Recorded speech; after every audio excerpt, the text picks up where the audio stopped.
All right, there we go. So what I want to do is talk about a process for employment that reframes the candidates and the services that we offer, engaging employers through outreach and networking, identifying the needs and possible opportunities of those for those job seekers, and then presenting those job seekers and employment services as adding value to an employer's operation, and then ultimately tracking, keeping a good eye on what it is you're doing in terms of engaging employers and efforts that you might be able to make to kind of maintain those working relationships with employers. So that's what we're going to talk about today. Next slide. So these are all kind of what we know. And again, for the sake of time and other reasons, I'm not going to read these slides to you, but I think the third one is really the one that I want to really emphasize. And that is that it's a matter of supply and demand. That, this is a business. We provide employment services. We do it to two customers. And that is what defines our supply and demand. So employment specialists, employment programs, they manage the supply. That's your job seekers and those caseloads. But it's also managing the demand. And what we find is job developers tend to spend a lot more time and effort with one of those customers and a lot less time with the other. Next slide. So ultimately, we are in the business of doing business with business. And what's interesting about that is we're using the word business in three different contexts, all three of which apply to every one of you that is involved with an employment program. It is a business, and we're doing business with business, and that's how we want them to see us. Next slide.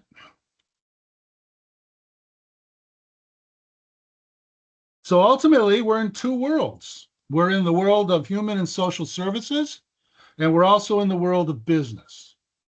And when it comes to business, we don't necessarily use the right words. We don't necessarily take the right approach because we spend so much of our time and maybe even so much of our work history is being in that human and social service area.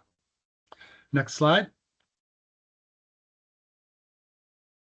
So ultimately, it's a matter of infrastructure, and it's a matter of how your employment services are structured in such a way that you can effectively engage employers and offer competitive integrated employment. So what we really think is the takeaway from this is how do you manage the engagement and the ongoing work that you do with employers. Next slide. So when it comes to managing the day-to-day, it's a bridge. And it's a bridge that we have to cross. We have to go from our human and social service side to the business and employment related services side of what it is we do. And it's definitely a different hat, and it requires a very different approach. Next slide. So I mentioned this earlier about the three customers. I mentioned two of those customers are representing your supply and demand. Obviously, the supply is your job seekers and the demand is your employers. But next slide, there is a third. Nope, yeah, keep going. And that's the funding source. It looks like the words aren't popping up on there, but the three boxes are funding source. Next slide. And it's the job seeker and it's the employer. Those are our three, in fact, customers. And there's one thing, and only one thing, that makes all three of those customers happy with what it is we do. And that's the job match. The funder likes it because they're getting a return on their investment. The employer likes it because there's somebody there that can do the work as described and proposed. And the job seeker, most importantly, likes it because they're in the right place. We do so much of a disservice to both of our customers when it comes to when we don't effectively job match. And you've all probably had the experience of approaching an employer and having them say to you, oh, I've tried that already. I've hired a person with a disability, didn't work out. What didn't work out was the job match. But it does affect us, and it does affect the job seekers. If we put a job seeker in the wrong job, they think it's themselves. They think it's their disability. When in fact, it's not us not taking the time and effort to find the right spot. But that is really the gold standard. That's what we're working for, job matching. Next slide. So that's the secret to our success, is that focus on job matching. Because when you do job match, that is the basis upon which an ongoing, strong working relationship can be established with an employer, because you delivered on what you proposed. You said, this is a person that can do the work that you need. I understand the work that you need, and you've delivered a good job match. Next slide. So ultimately, in order to establish those working relationships and to do some effective job matching, you have to, on occasion, walk the 10-yard mile. What's the 10-yard mile? Any job developer who's been in the job for any length of time, who has made an effort to try to reach out and talk to employers, has experienced the 10-yard mile. And I'll kind of describe this with some of my own personal experiences, and I'll take us back to high school. So there I was in the high school gym at the high school dance, and I see somebody that I've had my eye on from math class for some time now, and I walk over to ask that woman to dance, and she says no. So it took me 10 yards to get to that person, but it took me a mile to get back to my seat. And that's the issue of just being rejected. No one wants to be told no. But we do get told no. Being told no is a definite a part of what it takes to do this job. And it's going to happen.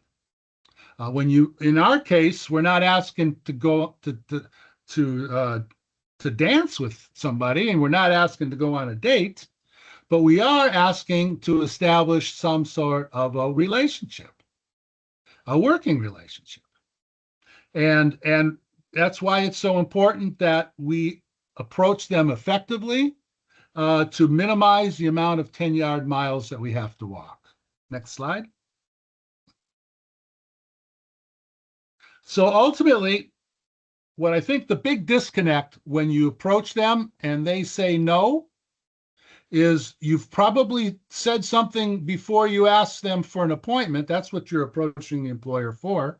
You shouldn't be there to approach them to give them a lot of information. You shouldn't be approaching an employer to tell them all about the folks on your caseloads. You're there to get an appointment to learn what is going on and in their business. That is what you're there for. So in order to get that appointment, you have to introduce yourself. You have to say, hi, I'm Dale Verstegen. I'm with the XYZ agency. And as soon as you say who you are and who you work for, the employer perceives that you are with a program, which in fact you are. But they think you're with a human and social service program, which you are not. You are part of an employment service. When they think that you're with a program, they don't want to sign up for your program. They're not here. Their mission is not to hire people with disabilities, to take care of people with disabilities. And that's what they think you're asking them to do. You're taking your employment program to them, and they're in the business of making money, and they don't see the connection. Where in fact, if they did see you as a business doing business with business, if they saw you as a person that provides employment services that meets their needs, they should have an interest in meeting with you. But you have to be sensitive to and understand this issue of programs and the fact that that's not what they're signing up for. Next slide.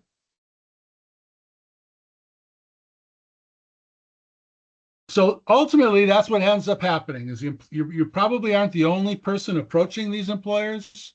A lot of them aren't necessarily approaching them effectively, or maybe they haven't effectively job matched. And for all those reasons, employers tend to get overwhelmed. And they don't, again, see themselves working with human service organizations, they see themselves as we're here to make some money. And we need a productive workforce in order to do so. And they don't necessarily assume that you're offering a productive employee that's well matched. Next slide. So ultimately, what is best, especially if you're new at doing this, or if you're managing people that are new at doing this, is to help people understand a process. And where are they in the process? The biggest mistake we see employment specialists make is they're focused on the placement. Whereas if you engage in a process effectively, the placement is an outcome. The placement will take care of itself. What you need to focus on are the steps that lead up to that placement. But when folks are focused on a placement, they tend to go to those businesses that will say yes. And that tends to be those high turnover, low pay types of jobs. Whereas if you engage in this process, especially when it comes to high quality assessment of wants and needs, then you're in a much better position to match, to do an effective job match. So that's what this flow shows, is the job seeker goes across the top and the employer goes along the bottom. The steps for an employer is initial contact, for which you're asking for an informational interview in which you're learning about their labor needs and how we may have a match for them, making such a proposal as we do have a match, providing service after the match, and then continuing to network. So those are the steps in the process that lead to a placement.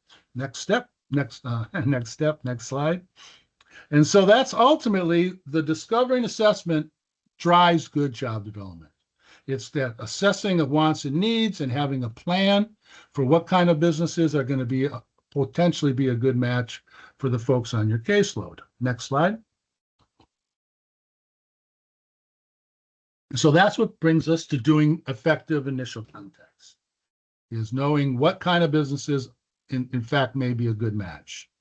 Contacting those businesses, making it clear that you're there to seek a half-hour informational interview at a time that is convenient for them. Next slide. So one of the main reasons that these informational interviews can be so effective is the fact that 80% of all job seekers look for posted positions. And in fact, only 20% of all jobs are ever posted in the first place. So what you have is 80% of the folks, and that might be some of you. If you're going to posted positions and trying to have people apply, then that's exactly what you're doing, is you're filling out applications for only 20% of the jobs that are available. So how do you get to the 80% of the jobs that are never posted? That's where, if they know about who you are as an employment service, they will contact you if they in fact think you provide an effective employment service. So if any of you have been contacted by employers, take a moment, pat yourself on the back. You're doing something that is defining your service as an employment service that benefits employers. Why? Because they're contacting you when they're recruiting. They see you as a source of recruitment for potential job candidates. And that's why we do the informational interview. So they know about us and we know about them, and we can access those 80% of the jobs that are never posted. So it's getting your face in the place. Next slide. So ultimately, it comes down to allocating resources. So when they approach you and you say, I'm an employment service, they're going to say, oh, we don't pay employment services for their services. Well, what you can make clear is that this isn't a free service. It's a service that's government funded. So in fact, when you do provide effective employment services to businesses and they benefit from it, they're leveraging resources. They're leveraging government-funded resources for their benefit. And so that's the way to define your service, is government-funded, but targeted to them as employers. Next slide.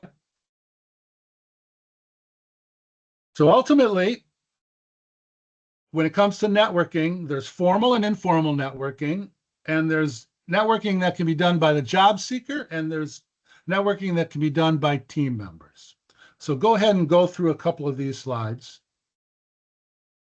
So I'm going to go through this quickly. Yeah, put all 4 boxes up. Keep going. There you go. Okay, so what you can see is formal networking is this notion of you asking who somebody may know and them providing you with names. So know that every job seeker and their family does have a formal and informal network, as well as yourselves and your coworkers. So the more you can tap into formal and informal networks, both from the job seeker's perspective, from your perspective, and from the team member's perspective, the less 10-yard miles you have to walk. Because if you're, and for folks that are in more rural areas, this is an even stronger strategy, because when you are in rural areas where people tend to know each other more, then it's even more effective to do this type of networking. And it reduces the number of no's that you get, and it creates opportunities to look at job positions that you otherwise may never have a chance. So really encourage you to do the networking. Why? Next slide. Next slide will show you why. And that's because you're on the left, your goal of a placement is on the right, and let's just say you know 2 people, which you know a lot more than that, of course, but let's say you know 2 people. The power of networking is the fact that those 2 people you know each know 3 people. So you knowing 2 people gives you access to 6. And it goes from there. Those 6 people know people, and you can see that that kind of networking is going to lead you to opportunities that you otherwise would never find, especially when only 20% of the jobs are ever posted. Networking is a way to access those jobs that are never posted based on people that you know, but even more importantly, the people that you know who they know, those degrees of separation. Okay, next slide. So initial contact leads to informational interviews and the start of a relationship with an employer that can lead to a proposal that leads to service after the match. Next slide. So ultimately, it's dating. It's a form of dating. And for some people, that notion of introducing yourself to somebody, trying to get a half-hour informational interview, conducting an informational interview, and really knowing who that person is, what they do, and what their business is all about, is a form of a relationship that you're trying to establish and maintain. That is not all that different than dating. Now, I know folks, I've got a couple friends actually, who I'm convinced are only still married just because it's like, you know, the idea, and this is the way they've expressed it to me, the idea of trying to go out and date again is just incomprehensible, just something they don't even want to consider. Those are people that don't like to date. And it's better to be with the person you got than to try to find another one. And there's a lot of people that do job development that are of that type. They don't like establishing new relationships. They don't like introducing themselves. They don't like the 10-yard mile. And those are people that should not be doing job development. There's a lot of other roles that employment specialists can play besides the engaging of employers. It needs to be for people who look forward to these opportunities, to meet new people, to introduce themselves, establish relationships, and establish rapport. So if you're on this webinar, you're an employment specialist, and you don't like to date in this regard, in this way, it's not a good job match.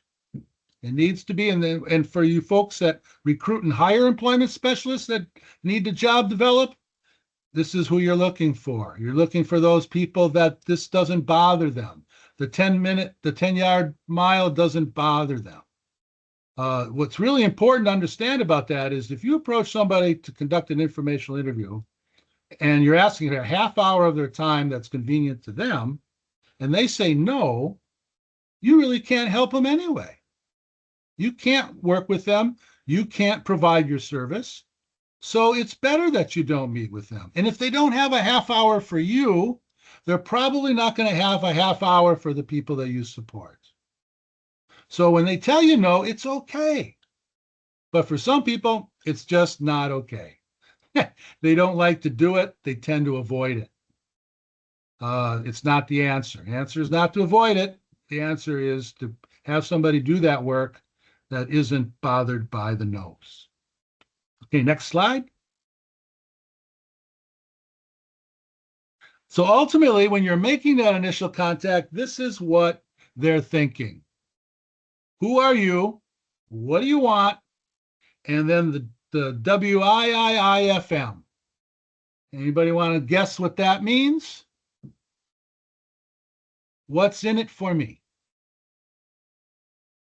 So that's what's going through their mind. And if you're sensitive to that, you're going to introduce who you are. You're going to tell them what you want, which is an informational interview. It takes about a half hour of their time so you can learn about their labor needs. And what's in it for them? We have some services that other employers in this area have found to be beneficial. After I have a chance to learn more about your labor needs, I, in fact, may have some services that, in fact, would be beneficial to you. You don't say you have some people because you don't know if you have some people. But what you do have for sure is some services that would benefit them. So that's what you're trying to do when you make an initial contact, is be aware of their thinking, why should I give you this appointment? Okay, next slide. So ultimately, this is what we want to learn. What that employer is all about, who's the contact people, relationship to their management, cultural assessment, job skill assessment, and workflow. Those are all things that we should try to accomplish during this relatively brief interview. Next slide. So ultimately, when you're conducting that informational interview, you want to see the job. You want to know who the direct supervisor is because it's his or her criteria that's going to be the basis upon which the job match will take place. And ultimately, what's the culture? What's the workflow? You really want to see all products and services have a beginning, a middle, and an end. There's a process to making a product or delivering a service. You want to be aware of that flow because it's within that flow is where we may have some tasks and some jobs for which some of the folks that are on our caseload may fit in very well. And in fact, may be an area that they have a need for somebody to do certain types of work. So being aware of that culture, being aware of the workflow is an important part of the informational interview. Next slide, please.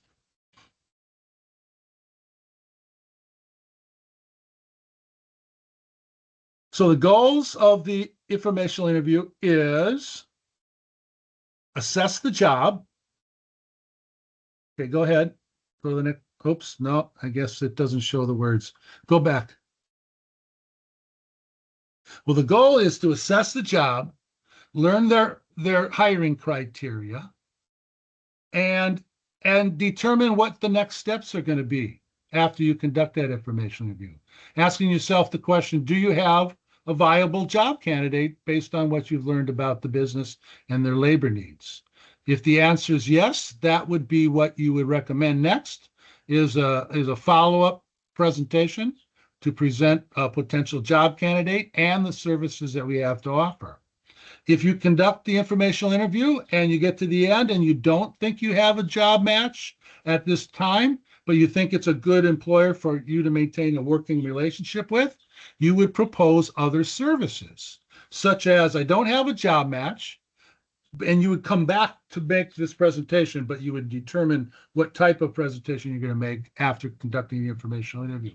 And you would be thinking things like, okay, I don't have a job match, but I may have some job candidates in the future.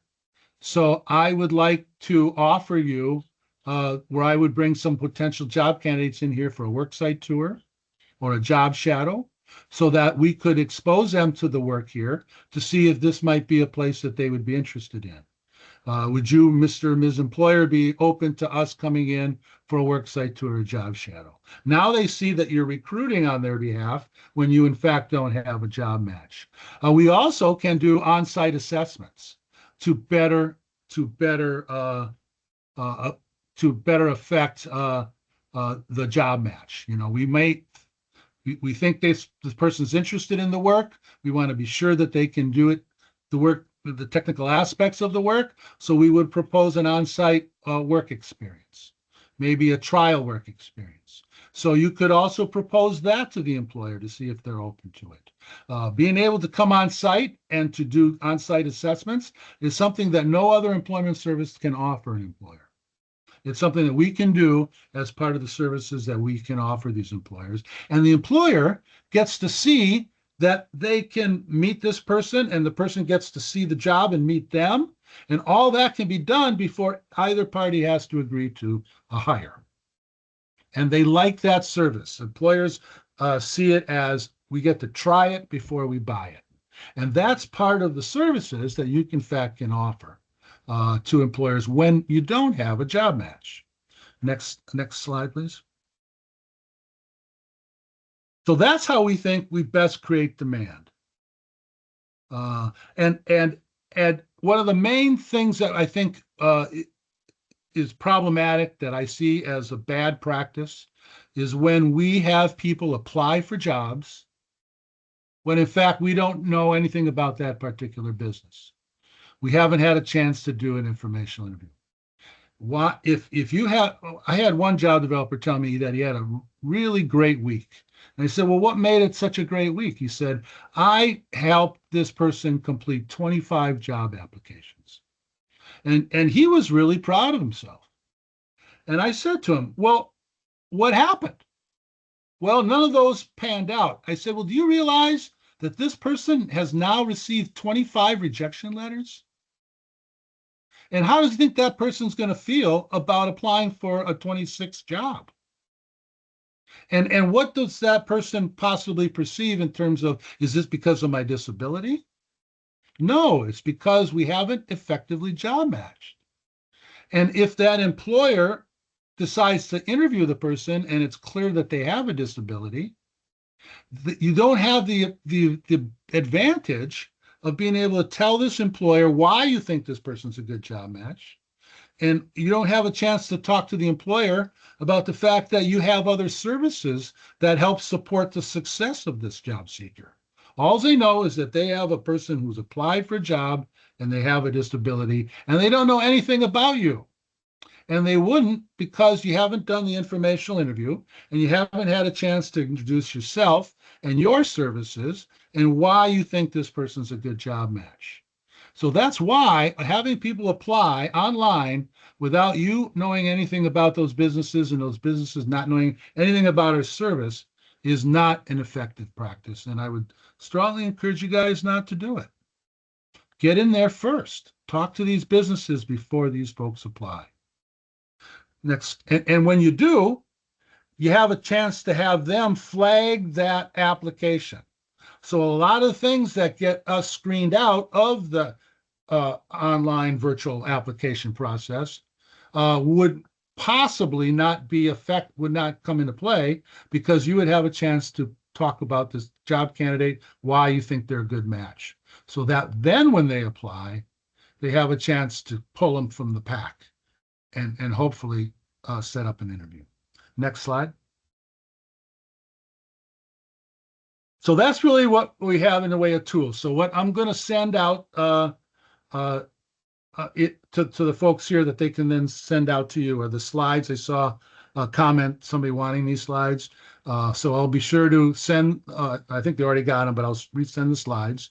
But I'll also send out several tools that you can use when conducting these informational interviews and making employer presentations and proposals. Next slide. So ultimately, that's what gets us to that job match and service after the match. And again, when they know that this is going to happen, they're much more likely to consider the job candidate because they know that they come with retention services. Because when they hire somebody and the person's not working out well, they have to invest more time and effort. They have to take them through a disciplinary process before they can ask them to leave. It takes up a lot of time, effort, and resources. You tell them that when we place somebody, if there's any problem with that person, you come to us.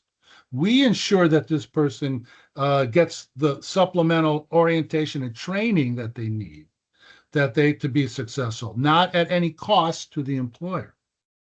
And if it still isn't working out, we take care of the problem. We go and find, if it isn't a good job match, we go and find a good job match for that person.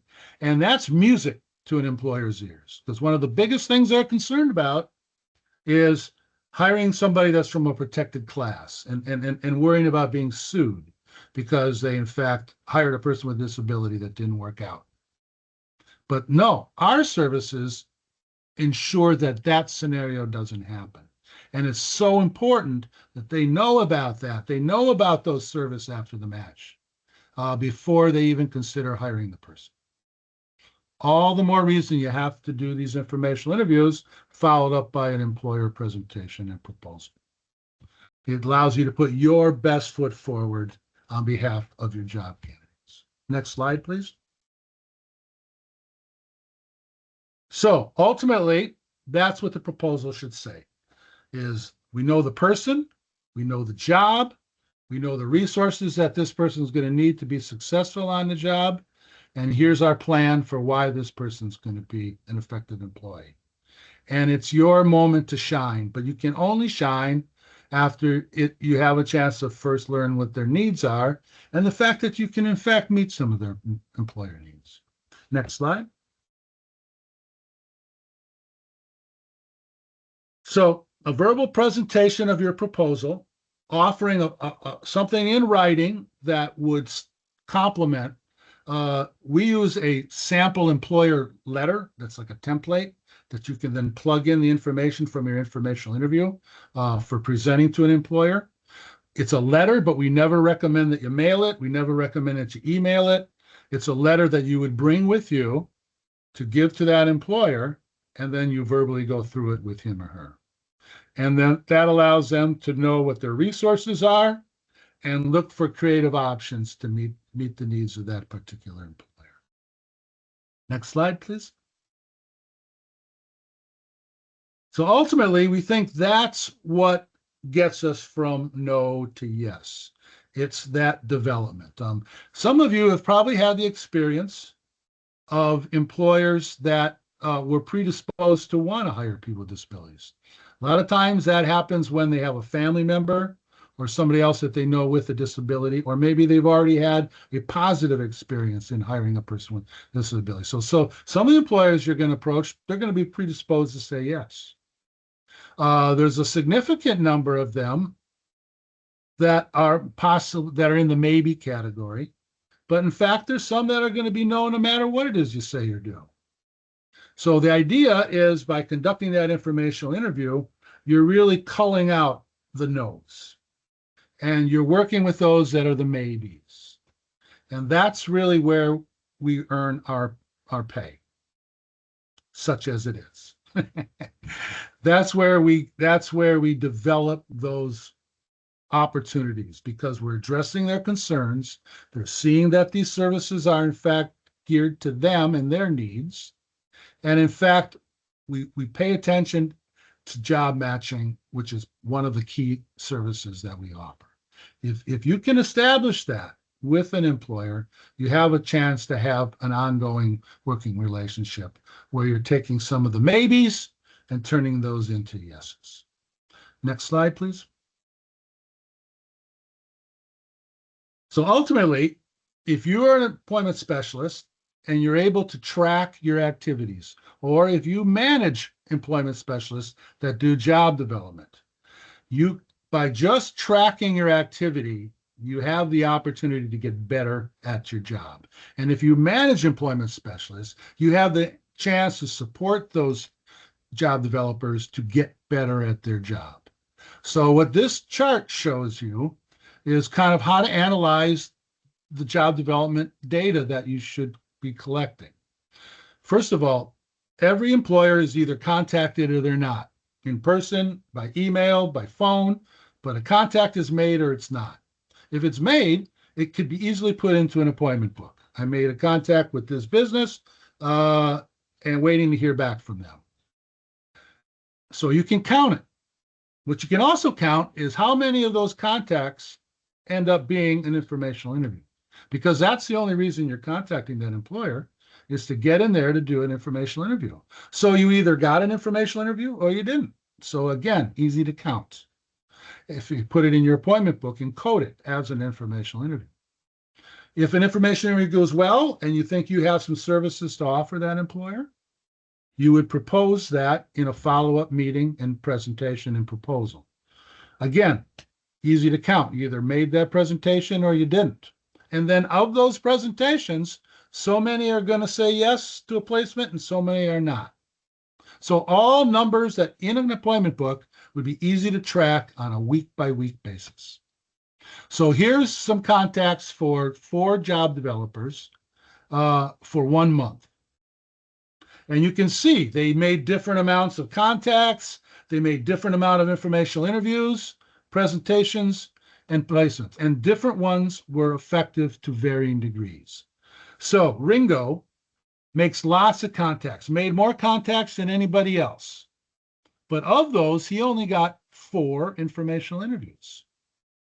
But when he made an informational interview, half of those turned into presentations, and every one of his presentations turned into a placement. So here he made a lot of contacts, didn't have a lot of informational interview or presentations, but achieved 2 placements that month. Whereas John, he made half as many contacts, probably using networks, his networking. But of those, he also achieved 8 of those that ended up in informational interviews. So really high percentage. So definitely was probably networking. And then of those 8 informational interviews, 6 of those ended up being presentations to employers where he thought he had something to offer. Of those 6, only 2 agreed to a hire. So had the same results as Ringo, had more appointments with employers, but a lot less contacts. So definitely a little more efficient, but really with the same results. And then George, he had 16 contacts, quite a few. Half of those, though, turned into informational interviews, which isn't so bad. But only 2 of the informational interviews ended up being a presentation. But of those 2 presentations, 2 placements were achieved. So all 3 of those guys got the same results, but they got there different ways. Ringo, lots of contacts. John, very few contacts. And George, kind of the middle of the road in terms of contacts and appointments with employers, all achieving the same 2. But you see there, it gives you something to work on. What is Ringo saying when he makes those initial contacts? Maybe he could get a higher percentage. What is happening when John makes 6 presentations, but only 2 said yes? What is happening with that? So it allows you to investigate. And obviously, Paul is the most effective. He only made 12 contacts to get 8 informational interviews. Of those 8 informational interviews, 6 ended up being presentations. And of those 6, 4 said yes.